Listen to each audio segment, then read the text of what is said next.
Starting off our Stephen King trend is It Chapter 2, and it was a lot of fun. The second part, that a lot of people have the same issue with, is truly the laziest half hour of the whole movie, and it did not need to be this long. My biggest praise is that it's comedic, and the casting director deserves to be put on a fucking pedestal. Another thing I think goes unappreciated is that when the people complain that this movie expands on the issues within the first movie, they don't seem to get some of the good stuff that is also expanded. This movie could have been a lot worse. I've seen it twice because of how fruitful and energetic everything is. Now, what did I not like? Well, I was extremely disappointed that they were just copying the mini-series, but making it more modern, I guess, when I expected more of the book. But I guess I can't complain about that based on my recent reviews. Overall, the visual effects design of the monsters are good, but the final result is crap shit.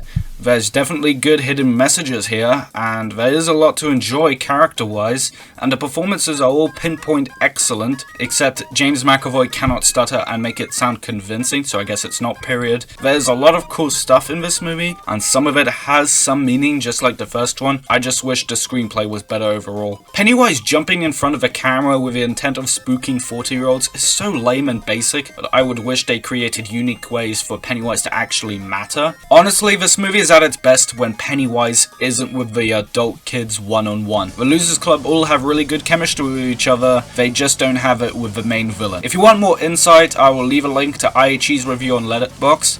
Out of all people, he saw the movie in a similar light to me, and I think it's one of the best reviews he's ever made. But you know what does bother me? It's the fucking poster. This is fucking embarrassing. This is actually embarrassing. This is the laziest shit I've ever seen. Makes me never want to look at a poster ever again. No lie about it. The Bye Bye Man had a better poster than this. Next up is Ready or Not, and it was decent. I really do wish this movie didn't attempt development too much because it was pretty much poo-poo at that. If you look at the similar movie You're Next, that movie is just horror Home Alone comedy, and I wouldn't mind that even though I already have it. It's good that they're trying, and it does get more appreciative in my mind as the more I think about it, but I sort of wish they didn't because they just didn't devote much time to it. The main female was great and I loved her persistence and the gory moments that fitted in this movie. Comedy and gore aren't always good together though. One minute you are watching the goriest scene in the movie, and then you're watching Samara Weaving calling someone a rude funny name,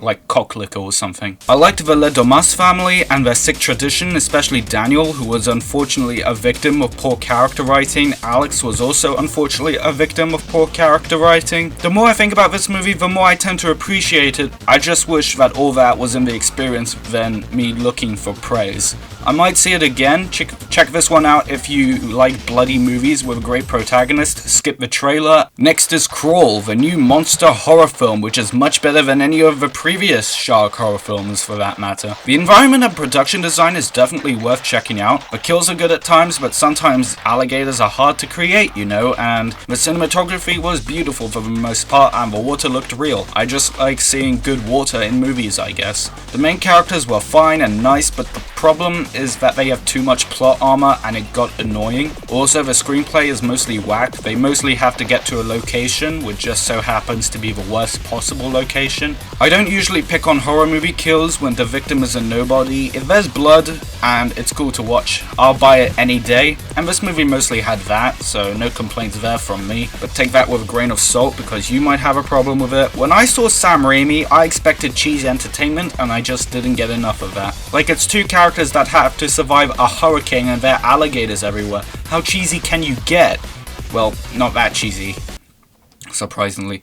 This kind of movie should be pretty cheesy and corny, but because it isn't scary. I like how smart the characters are and the acting is okay, but that's about it about them. Check this one out if you like simple horror with a simple idea that became an entertaining film, just not as entertaining as some of the other ones this year. Perfect late summer movie. Next is Zombieland Double Tap, and I already reviewed this one. Z2 was fun, but not as good as the first one. Cannot wait for another 10 years for the trilogy. I already talked about this, so go see that video. A fun movie with good comedic moments and a nice touch touch of zombie chaos. Go watch my other video on it, but I apologize for my shitty mic. Next up is Child's Play, and it was dumb fun, I guess. I never wanted a reboot of Chucky, and I was upset that he was getting one, because I really respected Mancini for continuing the franchise without rebooting anything as so many horror movies do. I still don't want a reboot, but since this movie was a last-minute opportunity for Universal to have a Chucky movie in theaters, and this movie will soon be nothing, I guess I have forgiven the greed due to the failure. I do actually like this reboot in a way, but unfortunately I have no need of it. This isn't the worst Chucky movie, but this is one of the least entertaining ones. Characters are lazily written, the good-ass music was rarely used for some reason, and Mark Hamill was wasted, unfortunately.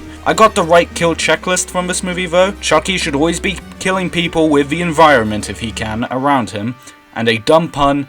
I did get that, but he didn't laugh in this movie. I didn't hear him laugh once. Next up is Escape Room, and I don't want you guys to watch Escape Room. I really mean it. Unfortunately, many movies by big studios aren't made because of an artistic meaning. Escape Rooms are popular, so a movie about that, we can't have gory kills in it because it's for babies who like their escape rooms, and we will release it and it will serve money. I will talk about this problem in a future video, perhaps. The idea is still on paper. Anyway, this movie is terrible. The Fanatic is next, and this is the best movie ever made. It is certainly the funniest. How the fuck did they think this was a thriller movie? It blows my mind how much of his humor was unintentional. This is an actual clip from the trailer, and I didn't touch it. Just wanted an autograph! Wait! How do you mind? John Travolta's performance was very bad, like hilariously awful. His lines were very bad, like hilariously awful, and everything else was very bad, like hilariously awful. Now for my least favorite horror movie, The Curse of La Llorona. This movie is fucking terrible. I expect more from a character who has this much shit under her belt, but I guess not. Oh no, the doors are locked. Oh no, the flashlight isn't working.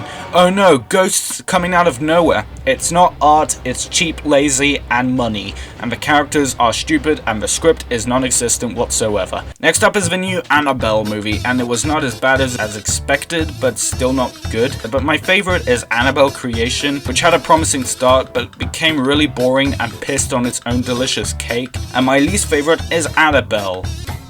Actually, no, scratch it. My least favorite is The Curse of La Llorona. Annabelle Comes Home is not as bad as it could have been, but it still has the same problems, and it is so lazy and cheap. This is the last one, and this is the most interesting one. Scary stories to tell in the dark. I guess because I have mixed feelings about it. On one hand, it's an impressive adaptation of Alvin Silvestri's book. The monsters looked really convincing, and making them this perfect and 3D for that matter is no easy feat. But on the other hand, characters were dull and uninspiring, but the monsters were cool. That's all everyone cares about, right? But why would I watch this again if the main heroes are cheap? Maybe if the screenplay had a bit more imagination in it. Anyway, do not make a sequel! I don't want one! One of my favorite horror movies from last year, Dr. Sleep. I rewatched it ever since my first video on it, and my opinion has not really changed. I changed my mind about the editing. The editing is actually good, but the sound design is still horrible. The pacing could be a tidbit better, but apart from that, everything is just as fruitful and energetic as I remember. This movie is just fun. It is fun and energetic, and Mike Flanagan still has that cutting edge, and I really do not care how many people are put off by the final act. It's good. Take it or leave it.